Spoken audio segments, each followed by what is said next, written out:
Good morning, everyone. Good morning, teacher.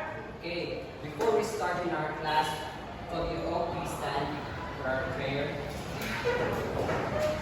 Joff, can you lead the prayer? In the name of the Father, the Son, the Holy Spirit. Amen. Our Father, who art in heaven, hallowed be thy name. Thy kingdom come, thy will be done on earth as it is in heaven. Give us this day our daily bread, and forgive us our trespasses, as we forgive those who trespass against us. And lead us not into temptation, but deliver us from evil. Amen. Can you please settle down? Before we proceed in our class, can we check our attendance? So, is anyone absent today? No, teacher. Very good. So, before we start my class, here are my classroom rules. Can you please read everyone? Listen carefully, be ready to learn, be respectful, be responsible, enjoy. Do you agree with it? Yes, teacher. That's nice. So, before I proceed in my topic, what was our topic last time? Teacher. Last meeting? Yes, Job? Online distance education and communication of learners. Very good. So, before I proceed to my lessons, here are my learning objectives. So, could you please read? Identify and list at least one online educational portal or Resources that can be used for teaching your subject area and interact with their learning functions. demonstrate appreciation for the educational choice by self-analysis.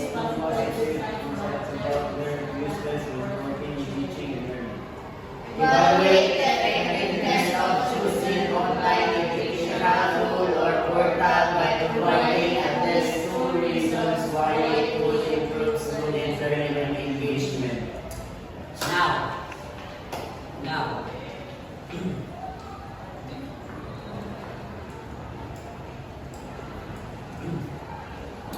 Now, do you know what?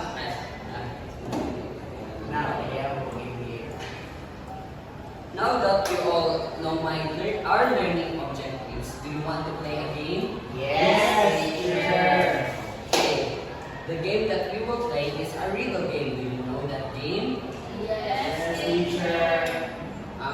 Energy. Yes, teacher. Okay. So we will play a riddle game.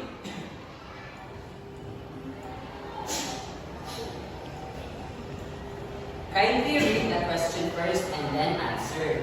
So, go. I will help you look things on the internet while Google. Yes. Could you please read out loud? You can watch learning videos on me. What am I? YouTube. Is YouTube?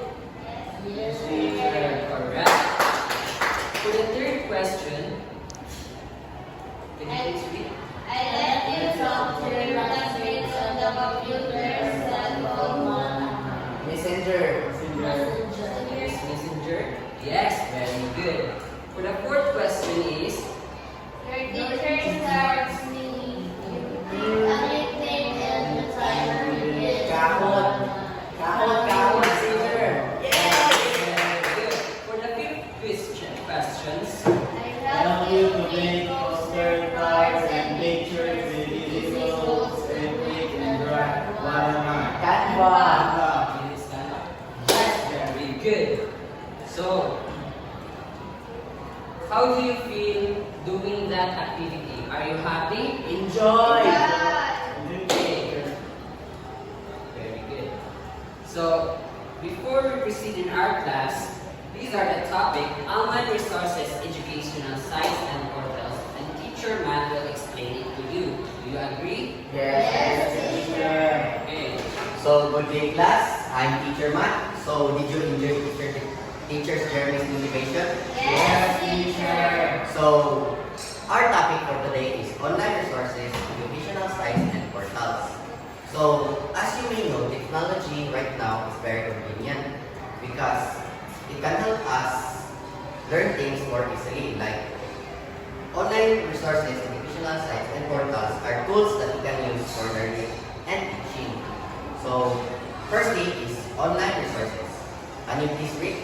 Any digital Any digital material that supports learning articles, videos, image, worksheets, and simulations.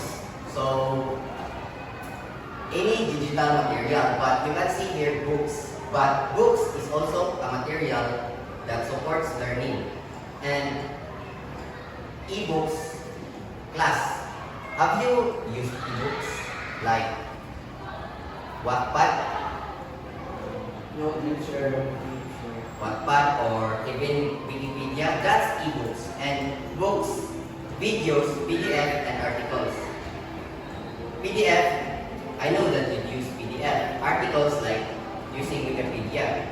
And online resources is with a tool that helps us without any logins or portals.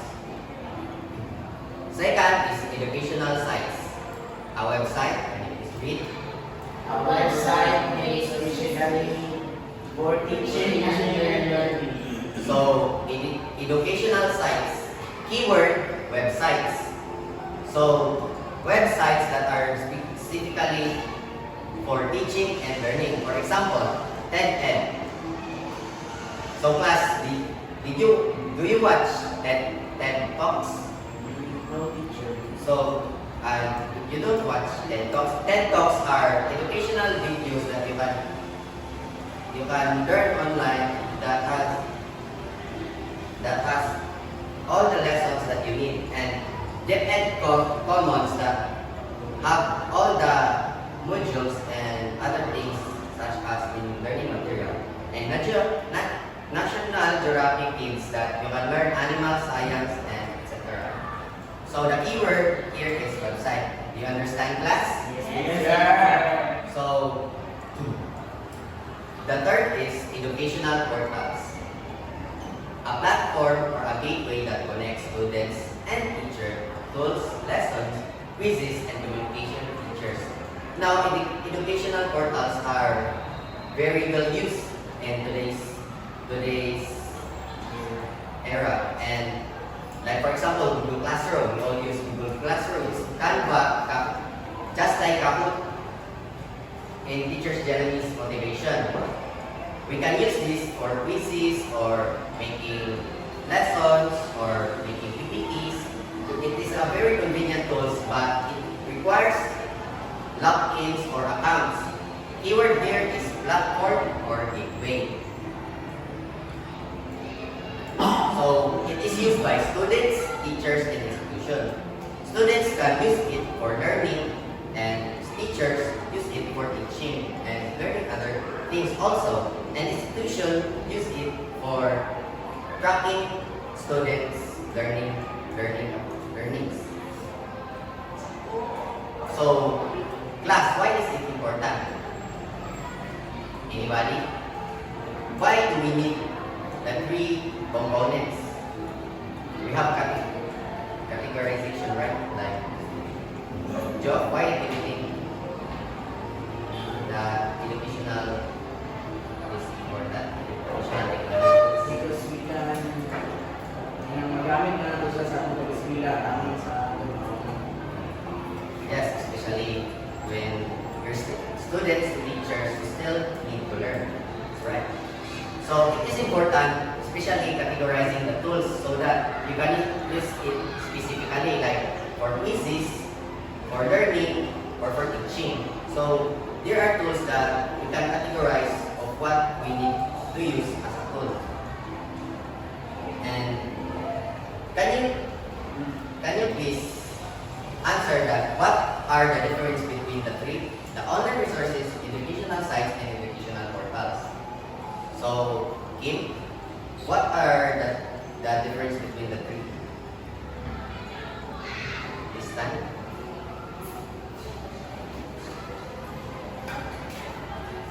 The difference between the three is online resources like ebooks, books, videos, and PDFs, and educational sites like Educate TED Talks, and National Geographic, and educational portals are Google Classroom, Canva, and Canvas. So thank you, Kim. Can you give our applause?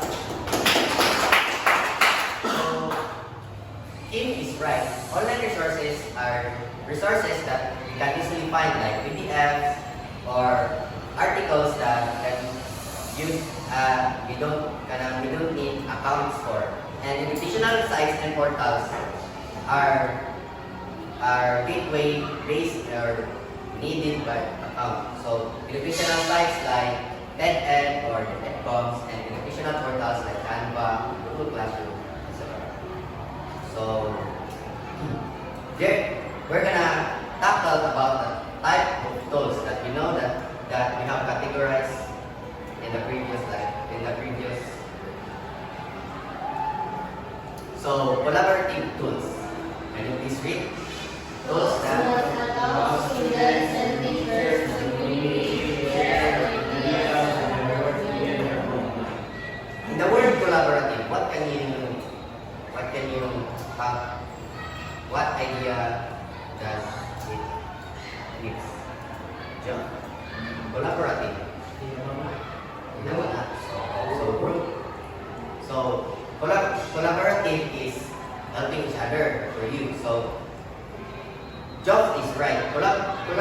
Collaborative is a tool that allows student teacher to collaborate or communicate. So for example, Google Classroom, we can use Google Classroom to communicate and collaborate, and as well as Microsoft Teams, we can use it for online class or online quizzes, and also as Padlet, which is more interactive than the Google Classroom.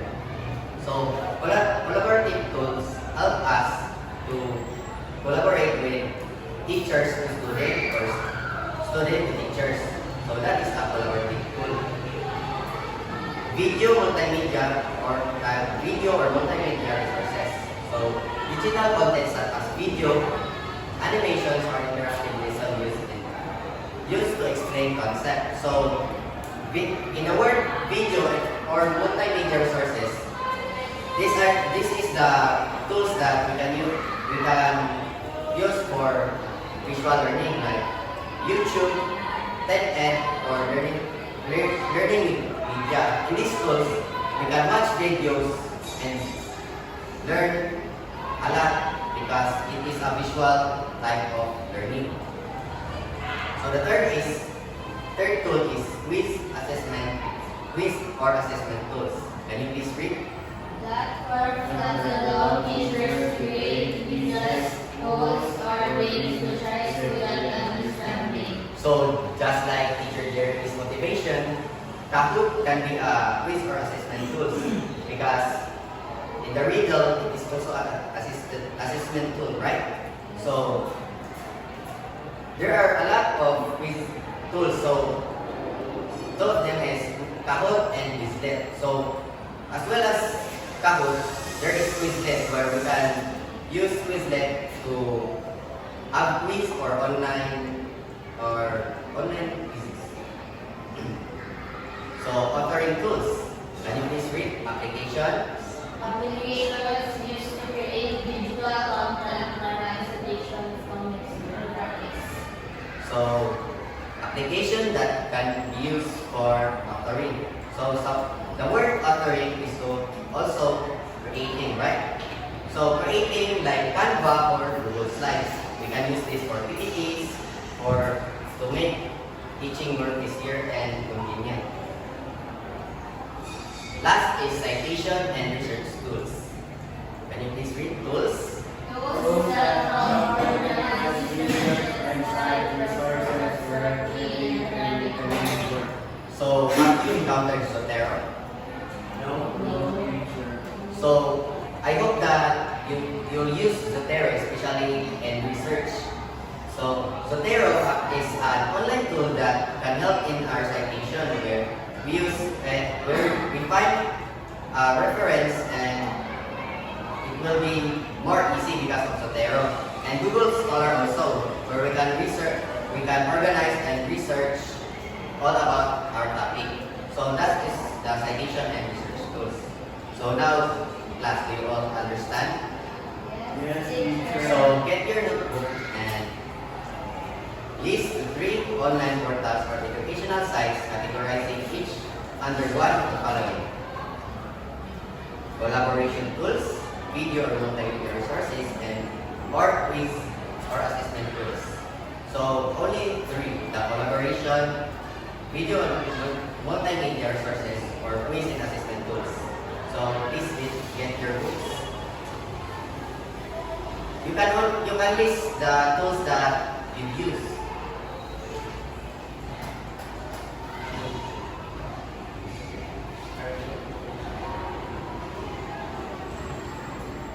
So is everyone done?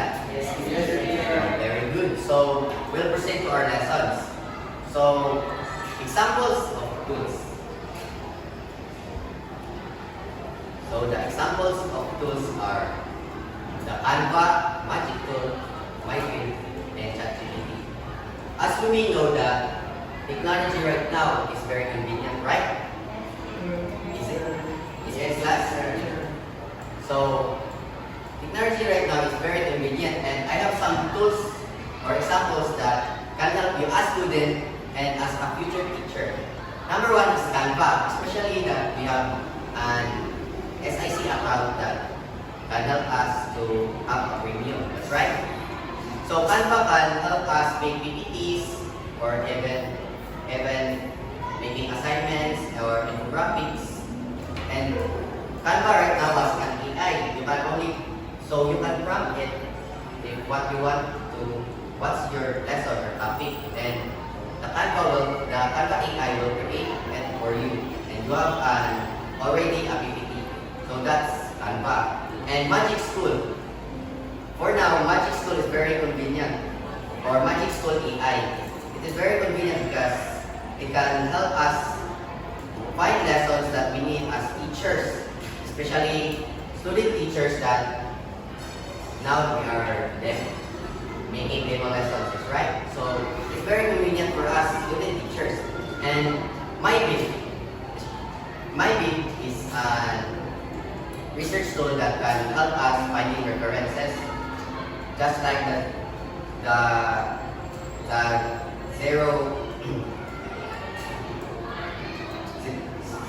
Zotero.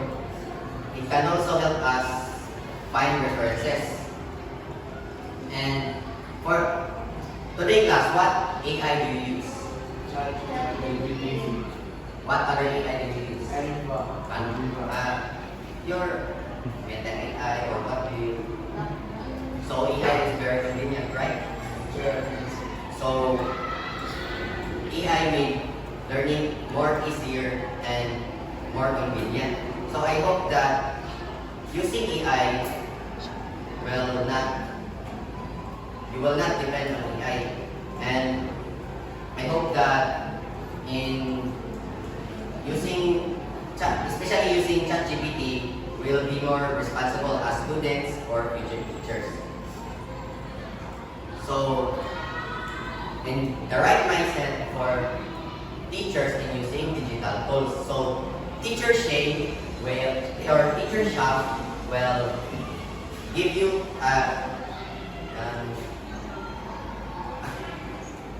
discuss the right mindset for teacher in using digital tools. Good day, everyone. So I am Teacher Sham. Okay, so I am discussing the right mindset for teacher using digital tools. So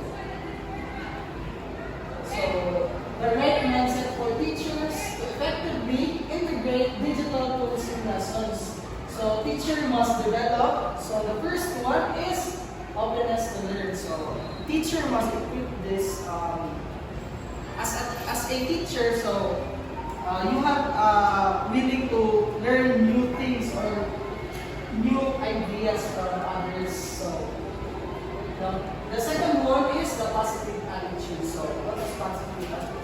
attitude. So, teacher is facing lot of problems or challenging struggles, but teacher must have positive attitude. So the third one is curiosity. So for the curiosity is teacher just keep asking for the students. So students have a unique ideas. So the fourth one is the passion. Teacher must have this also the right mindset for teacher. So have a passion. So they have a passion to teach the students, and also they have a goal. And the last one is perseverance. So even though I am discussing this now, is perseverance. So I have a goal. So teacher must, even though teacher must have a challenges or problems, even though even teacher is so down, teacher just keep going. So that is the right mindset for teacher. So okay, before we proceed to our activity, so okay. So we have a saying. So please read, everyone. Technology is involved, and we must be prepared for these changes.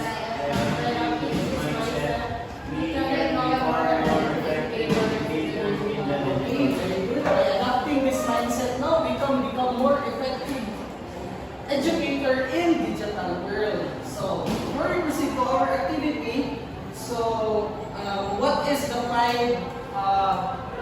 right mindset for teachers? The first one is passions, perseverance, curiosity,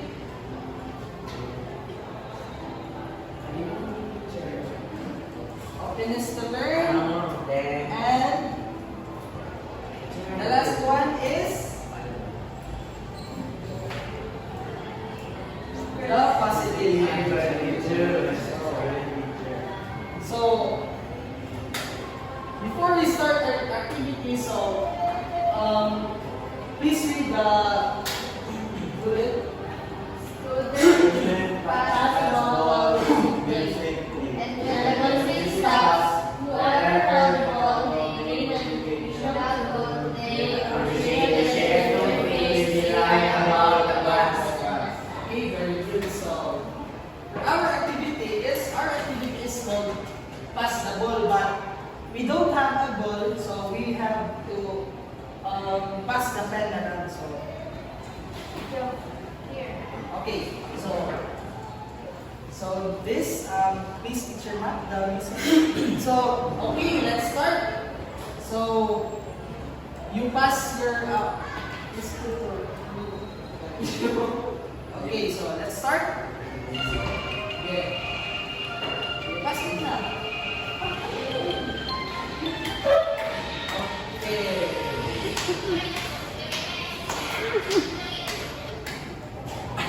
Okay, very good. So now the question for this is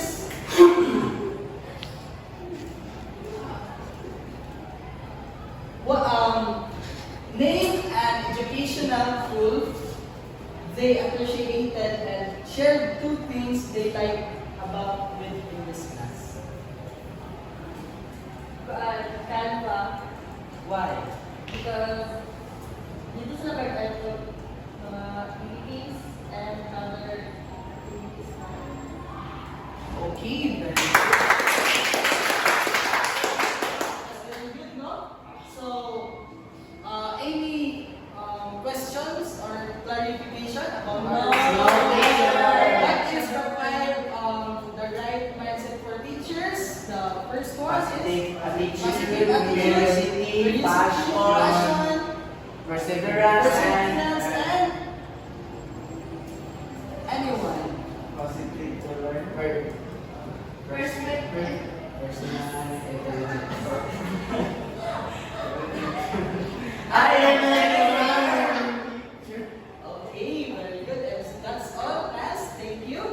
your presentation.